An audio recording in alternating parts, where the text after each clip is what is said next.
ছোট্টবেলা যখন বিমান দেখতাম আকাশে উড়ে অনেক ভাল লাগতো, মজা লাগতো, মাথার উপর দিয়ে বিমান যাইতেছে।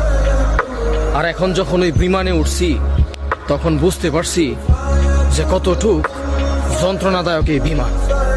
বিমান বাহির থেকে অনেক সুন্দর লাগে, ভিতরে বসলে এই বিমান মার কাছ থেকে সন্তানরে আলাদা করে দেয়, সন্তানের কাছ থেকে বাবার আলাদা করে দেয়, বন্ধুর কাছ থেকে বন্ধুর আলাদা করে দেয়, ভালোবাসার মানুষের কাছ থেকে ভালোবাসার মানুষরা আলাদা করে দেয়, আত্মীয় স্বজনের কাছ থেকে নিজের আলাদা করে দেয়।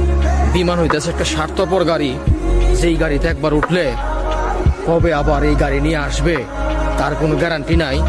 এমনকি অনেক মানুষ মৃত হয়ে এই বিমান